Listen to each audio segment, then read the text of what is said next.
Belum, Pak. Oh, Belum, alah. belum Pak. Belum. Terlalu semangat kagak share screen lagi dasar. Share screen. Jadi ini Ya, ya you enter screen. Oke, jadi kuliah kita hari ini cuma saya jam 7 aja supaya besok pada saya baru nyadar. Maaf, saya baru nyadar kalau hari ini UTS ternyata ya. Jadi kita jam 7 aja supaya besok Anda bisa malam ini masih bisa istirahat lumayan supaya besok kalau ujian lumayan bagus.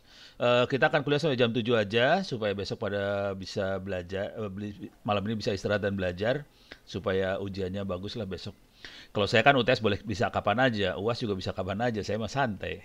Oke, hari ini akan ada dua, saya sampai jam 7 aja, jadi saya punya waktu 30 menit doang. eh ada dua hal yang pengen saya sampaikan. Yang pertama adalah ini tentang vulnerability analysis di bagian kuliah itu. Dan ini teknik standar buat nganalisa kelemahan yang ada di sistem.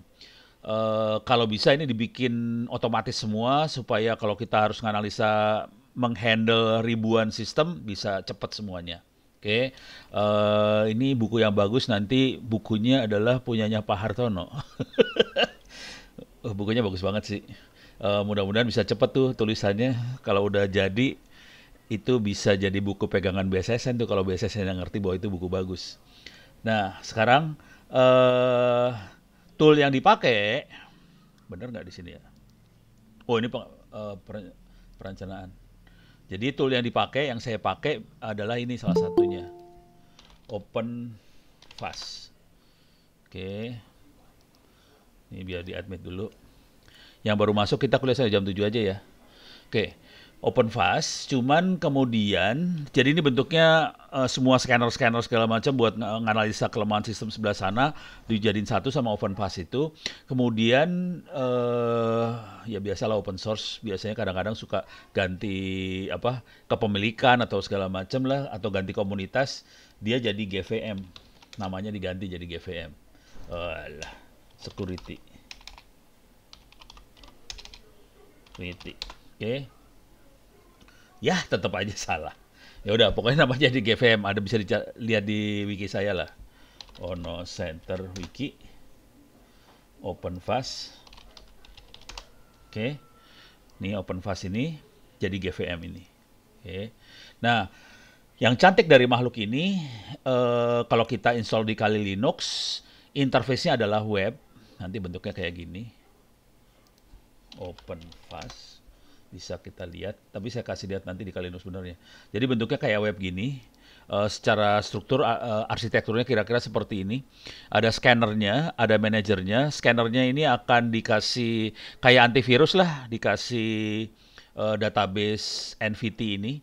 Ini Network Vulnerability Test, jadi kayak skenario yang perlu dites ke sasaran target itu. Terus semuanya operasinya di manage sama Open Manager ini. Kemudian kita bisa ngelihat semuanya di web sih sebenarnya. Bisa juga pakai command line, tapi web, bentuk webnya kira-kira kayak gini nantinya. Oke, saya sudah nginstall. Catatan instalasinya ada di sini sih sebenarnya di GVM ini. Nih saya install. Kalau mau ngelihat cara install benernya, saya masukin ke YouTube nggak ya? Atau sekarang saya banyak masukinnya ke sini sekarang akhirnya. Ono Center, Saka Millennial. Jadi saya masukin ke sini banyaknya onocenter.sakamillennial.id. Silahkan masukin kata kuncinya OWP. Nanti banyak sekali video-video yang sudah di-upload tentang hacking. Ini kebanyakan hacking yang di sini. Soalnya kalau di YouTube biasanya saya akan di-delete oleh YouTube. Jadi ini semuanya hacking. Dan video yang terbaru salah satunya adalah kemarin ngasih webinar. Bentar, mana sih? Ini tadi sore nih, Saka Millennial tadi sore. Yang kemarin adalah dengan BPPT ini dia. Bagaimana teknik nge-hack artificial intelligence. Oke. Ini BPPT, kebetulan BPPT launching Computer Security Internet Computer Security Incident Response Team, CSIRT, di bawahnya BSSN. Kemudian saya diminta ngasih ceramah, terus mereka saranin topiknya bagaimana ngehack artificial intelligence, machine learning, deep learning segala macam. Jadi silakan kalau mau ngelihat yang ini juga bisa dilihat. Nah, sekarang OpenFast ini saya harusnya sudah install di sini cara installnya. eh ini cara nginstalnya cuma kayak gini aja, cuman instalasinya butuh waktu sekitar 1 jam atau 2 jam gitu, lupa lah. Lama banget ini instalasinya. Sampai saya tinggal-tinggal, rekaman videonya ada. Nah, kalau udah jadi, kita akan coba masuk. Mudah-mudahan saya nggak salah masuk mesin ya. Saya coba masuk ke Kali Linux saya. Mudah-mudahan saya nggak salah masuk mesin. Nanti kalau ini sudah selesai, 15 menit selanjutnya saya akan kasih lihat tentang SSH sih. Kalau SSH lebih gampang. Oke, nih coba kita lihat. Kita tinggal gini aja, GVM start. Salah. Nggak bisa. Harus sudo di sini. Sudo GVM start. Ada. Jadi ini cara startnya seperti itu aja, dan dia ngasih lihat bahwa untuk akses ke Greenbone Security Assistance ini yang webnya, alamatnya adalah https://12 localhost 9392.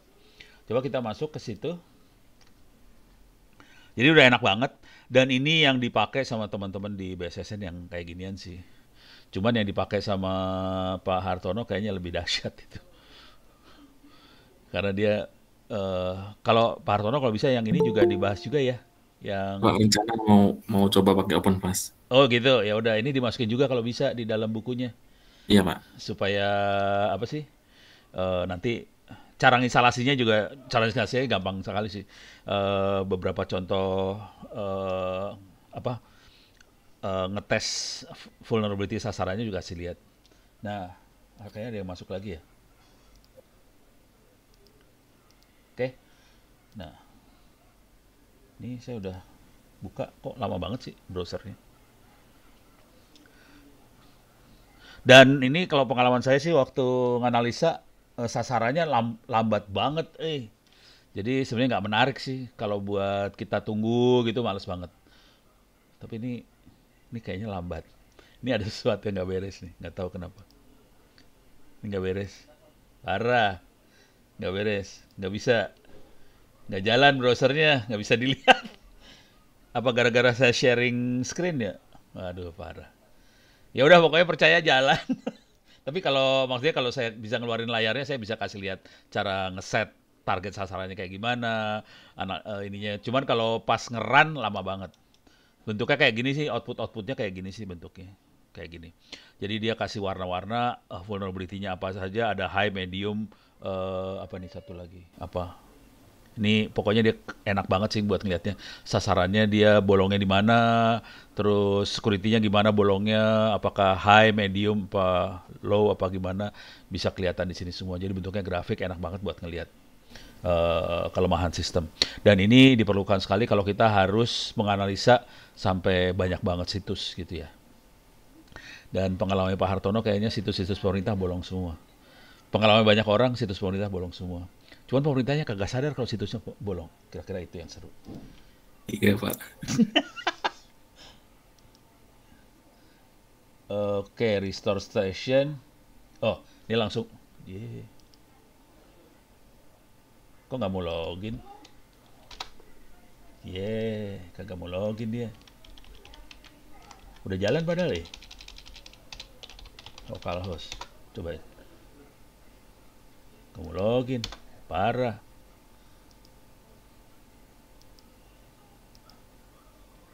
Apa harus ini nggak beres nih jalannya? Harus matiin. Ya, coba saya matiin lagi ya. Saya matiin. Ini udah jalan, saya jalanin lagi coba. Takutnya tadi waktu saya jalanin Firefox, OpenVAS-nya belum jalan. Oke. https://localhost 93 9293 ya? Apa 9392 lupa salah satu. Oh, unable to connect berarti 9392.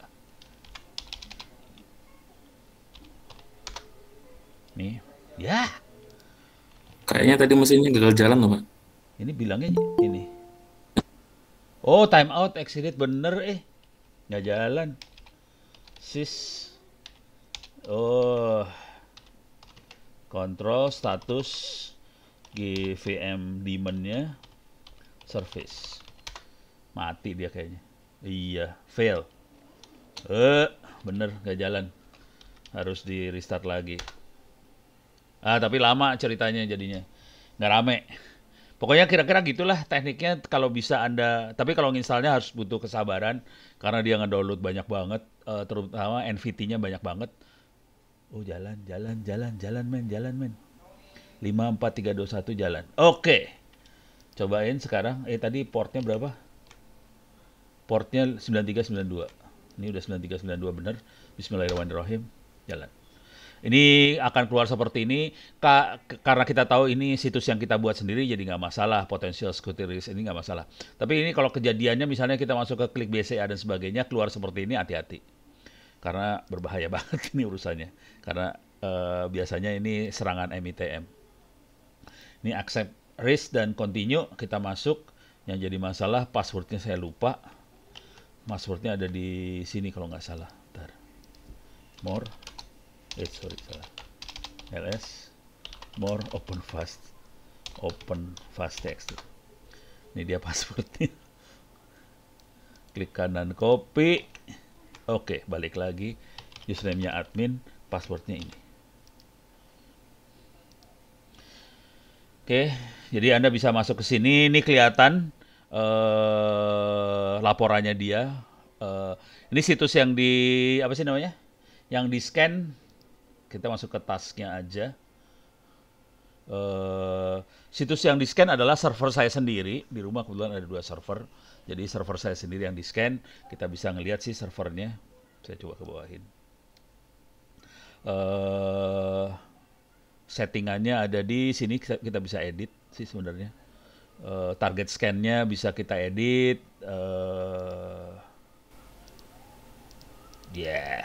Kok nggak bisa diklik? Ini bisa dimasukin, target scan-nya bisa dimasukin. Masukinnya di mana ya, lupa saya. Di dashboard kalau nggak salah, atau di mana ya? Atau di asset ya? Oh, ini di asset host. Nih, saya bisa masukin di sini. Harusnya gampang banget sih masukinnya. Nah, ini dia di sini. New dashboard. Salah. Pokoknya ini gampang nih masukinnya. Ini 192.168.0.7, 192.169 itu adalah server saya di rumah. Ada 2 file server. Kita bisa masukin sebagai target. Kemudian kita bisa masukin tasknya, tugasnya apa aja. Saya kasih nama server lokal OWP. Masukinnya di sini kalau nggak salah. Coba saya klik aja. Oh, ini bukan. Sorry, salah. Salah. Biasa. Ono suka lupa. Masukinnya di mana? Apa di sini? Oh, bukan, salah. Salah. Oh, ini dia target. Ini dia targetnya, bisa dimasukin di sini sih.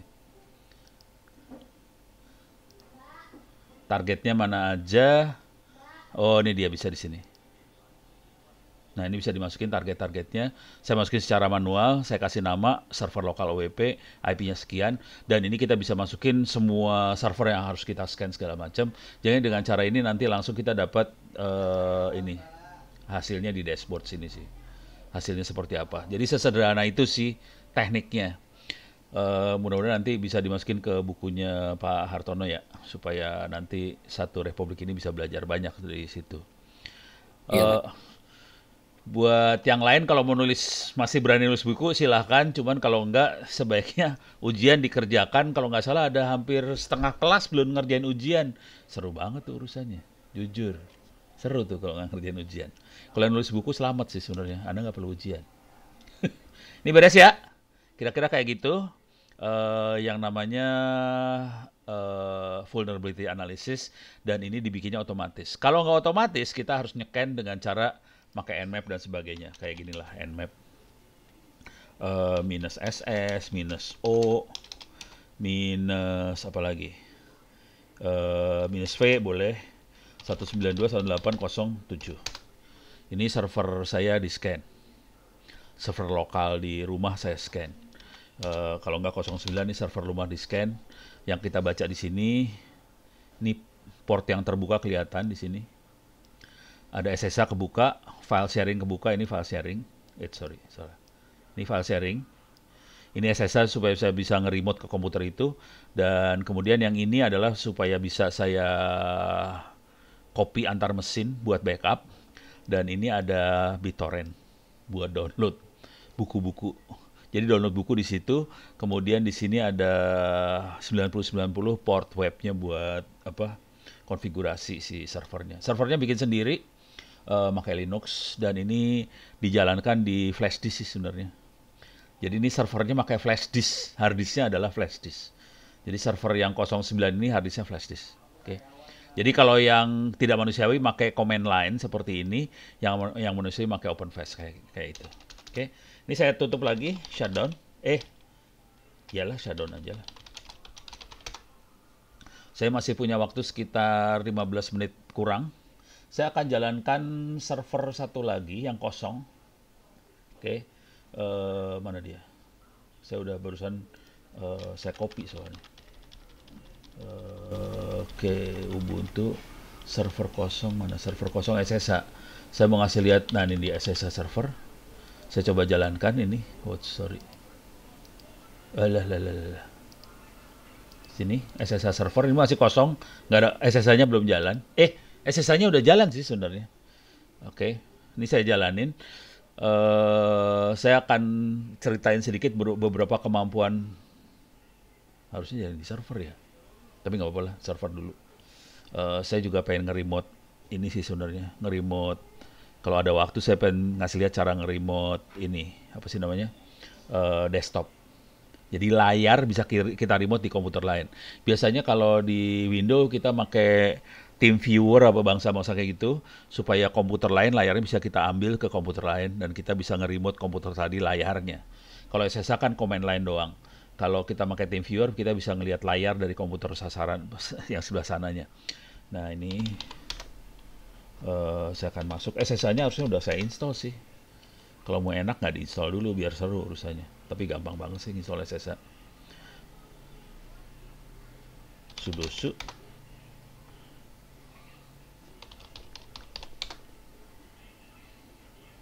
Ifconfig. Nah ini IP-nya 192.168.0182. Coba saya ping dari sini. Ping dari komputer yang ini bisa nggak? Ini komputer saya yang saya pakai sekarang. 192.168.0182. Oke, saya bisa ping ke server saya. Dan kalau mau install SSH gampang banget sih. apt install open SSH server. Harusnya cuma kayak gitu aja. Nah ini kebetulan SSH sudah diinstal, jadi nggak perlu diinstal lagi. Dan ini diperlukan banget, jangan pernah install telnet, karena kalau kita install telnet, kita nge-remote-nya pakai telnet tidak dienkripsi dan bisa disadap. Jadi sebaiknya pakai SSH. Nah kalau udah SSH udah diinstal, kita kalau mau masuk gampang banget. Tinggal SSH 192.168.01.8 berapa tadi ya? Ifconfig more 182.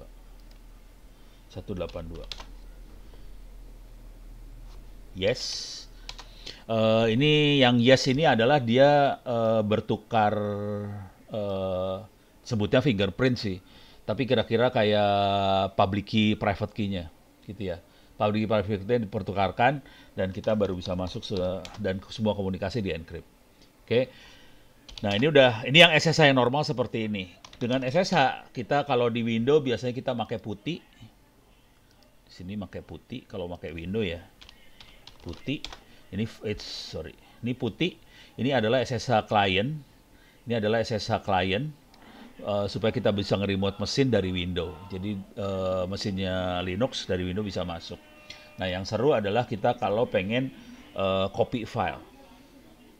Misalnya saya akan copy file ya. Dharma Jaya kuliah 2021. Ini kuliah kita. Ini nilai-nilainya saya taruh di sini sih sebenarnya di komputer saya. Misalnya saya akan copy 2021. Semua file 2021 akan saya copy bintang. Masukin, Jadi kalau di Linux cuma kayak gini aja cara ngopinya. Filenya apa, di copy ke mana? 192.168.186.2. Kalau titik 2 artinya di home directory. Titik 2 seperti ini, home directory, enter. Saya akan bisa masuk ke sana. IP-nya berapa? 182, maaf, salah. 182. Password 123456. 123456. Saya bisa ngopi langsung. Nanti filenya ada di sini berarti. ls, nih filenya udah masuk ke dalam server. Gitu ya. Nah, kalau kita lagi ngoperasiin SSH beneran di internet, ini port defaultnya adalah port 22. Sebaiknya jangan pernah mengoperasikan internet di SSH di port 22. Karena pasti dihack. Di internet tuh sadis banget. Mereka akan langsung nge-hack. Ini saya delete dulu aja ya. Remove, delete. Nah, supaya nggak bisa dihack, saya etc SSH. Semua konfigurasi SSH ada di sini. Dalam etc SSH, ls, ini filenya. Oke. Nah, ini ada dua jenis SSH kalau kita perhatikan. Ada SSH underscore, ada SSH D underscore. Sebagian besar yang lain adalah SSH underscore, itu buat klien. SSH D underscore itu buat servernya. Jadi kalau kita mau ngerubah server, kita SSH D underscore config. Kita rubah. Saya biasanya untuk menyelamatkan server saya yang ada di internet, saya cuma ngerubah ini doang sih biasanya. Portnya diganti aja. Misalnya, saya ganti jadi 12345, gitu aja. Jadi kalau saya bikin portnya 12345, udah. Hacker udah langsung nggak tahu aja portnya ada di mana. Jadi portnya ditaruh di atas 1000, udah 1500 ya. Di atas 1500 udah mulai kacau tuh hackernya. Saya udah kasih portnya 12345. Jadi kacau nih. Oke. Kalau udah dirubah tinggal SSH-nya di restart. etc init.d SSH restart. Ini SSH-nya udah dijalankan ulang dengan port yang berbeda 12345. Nah, sekarang kita harus masukin dengan cara yang agak beda sih sekarang. Oke. Clear layar. Nah, ini SSH-nya jadi gini. SSH minus port 12345 ono at 192.168.0.182. Enter. Baru bisa masuk lagi. Jadi kita harus kasih tahu nomor portnya berapa. Jadi kalau Anda lihat server saya yang beneran di internet, misalnya yang ini, yang LMS Ono Center, ini e-learning, atau yang Ono Center yang ini port SSH-nya bukan 22 sih. Jadi ini ada dua server saya yang di internet, yang ini sama ini. Ini port SSH-nya bukan 22. Kalau 22 dihack, dan saya punya pengalaman buruk. Servernya dihack, SSH-nya, dan root-nya diambil. Berhasil diambil. Kebetulan banget, saya sama teman-teman yang operasin server itu, semuanya bisa jadi root semua. Jadi user biasa bisa jadi root. Jadi akhirnya walaupun root-nya keambil, karena kita root juga, kita bisa ngerubah root tadi. Jadi kita bisa ambil alih root-nya, tapi sejak itu langsung SSH kita rubah. Nggak pernah dipakai 22. Waktu itu kita jebolnya karena pakai port 22. Kira-kira kayak gitu. Nih saya bisa masuk. Kalau mau copy file, perhatikan di sini perintahnya kayak gini ya. SSH minus P, ngasih tahu portnya berapa. P-nya kecil, 12345, terus nomor portnya. Kalau kita mau copy file sekarang jadi kayak gini. Tadi waktu ngopi pakai perintahnya SCP. Oke. Terus nama filenya apa? 2021, saya kasih bintang supaya semua file dengan 2021 akan di copy. Dan saya kasih kayak gini. 182. Iyalah. 182. Ini ya. Nah, kalau portnya berubah, beda. Saya tambahin ini. P besar 12345. Gitu aja. P besar dan nempel nih. P besar 12345-nya nempel. Kalau tadi P kecil 12345-nya ada spasi. Enter. Ini transfer file. Sama aja. Caranya cuman portnya beda sekarang. Portnya bukan 22, tapi portnya 1234556. Ini filenya masuk ke dalam server nih sekarang. Saya exit dulu. ls. Ini port. Filenya tadi berhasil ditransfer semua, saya buang. Gitu. Beres ya. Nah, yang menarik dari SSH ini, kalau ini kira-kira ini yang sering dipakai di server. Nah, yang seru adalah saya pengen supaya server saya bisa masuk ke internet. Misalnya. Saya pengen bisa masuk ke internet. Biasanya cara yang seru adalah saya pakai ini sih. Grok. Ayo. Nih. Jadi misalnya saya punya web server di sini. Saya akan bikin web server sederhana dulu ya. apt install Apache lah. Apache 2. Oke. Saya bikin yes. Jadi saya punya web server Apache 2. Oke. Saya install. Nah, ini lagi percobaan banget ya. Ini akan saya percobaan. Bisa nggak web server saya yang blow on ini, yang ini, saya akan lempar ke internet dan dilihat dari internet. Kira-kira kayak gitu. Salah satu caranya saya pakai SSH lagi, saya lempar ke si ini, Grok ini. Oke, Grok ini saya lempar. Caranya, saya lihat contekan dulu, bentar. Saya juga nggak hafal, biasalah. Ono mah nggak pernah hafal sebenarnya. Grok. Ya, Grok. Ubuntu. Ya. Jadi saya harus install ini semua. Oke. Harus install ini. apt update, install segala macam. Dan saya harus bikin account di Groknya tadi. Dan harus punya tokennya ini. Kita percobaan ya. Waktu habis nih. Waktu habis. Nggak sempet nih kayaknya, nggak sempet. Daripada Anda nanti ujian besok pada jeblok, saya yang kena marah. Tapi kira-kira ini saya kasih logikanya aja ya. Jadi fungsi ngrok ini dia pakai SSH juga. Saya harus sign up dulu pakai email, password segala macam. Nanti dia akan ngasih tahu ke saya. Saya udah punya akun nih sebenarnya, cuman saya lupa akunnya. Jadi kalau kita bikin akun atau kita login, dia akan ngasih tahu token ini. Token ini akan dikasih tahu. Oke. Di sisi server saya harus install seperti ini. Pakai Snap. Jadi saya install dulu Snap-nya, Snapd-nya diinstall. Kemudian saya install ngrok-nya ini. Oke. Nah, kemudian kita download atau dengan cara lain kita juga bisa juga ambil dari ngrok. Dari ngrok-nya ini, file zip ini, terus dibuka zip-nya. Nah, kalau udah ini diinstall dengan dua pilihan cara ini, ngrok-nya diinstall, kita tinggal jalanin aja caranya kayak gini. Oke. Nah, kalau udah kayak gini dijalankan, tokennya dapat dari token ngrok terus HTTP ini. Oke.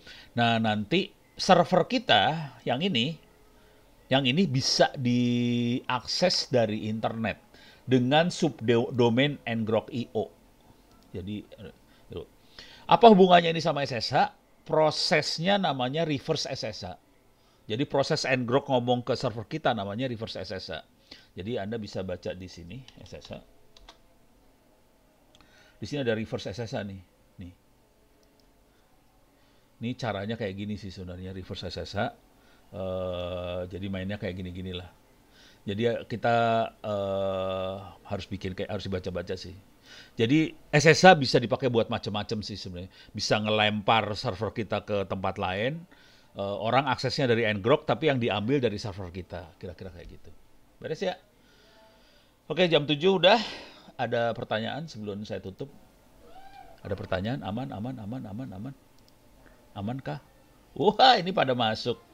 Sorry yang baru masuk, kita tutup sampai jam 7 soalnya katanya besok pada ujian. Daripada saya kena marah, pada nggak lulus ntar. Saya tutup aja dulu jam 7. Minta maaf, saya nggak tahu kalau hari ini ujian ternyata UTS. Nggak ada pertanyaan? Aman? Aman ya? Semoga sukses ujiannya besok dan malam ini baca. Ya udah. Malam ini pada istirahat, mudah-mudahan besok sukses dan kita ketemu lagi minggu depan. Jadi saya tutup aja kuliahnya hari ini. Billahi taufiq wal hidayah. Assalamualaikum warahmatullahi wabarakatuh.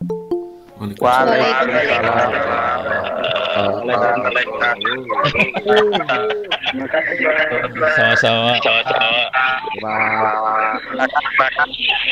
Ini yang baru masuk kasihan banget nih. Ya udah sampai minggu depan ya. Moga-moga sukses ujiannya semua. Saya tutup nih meetingnya.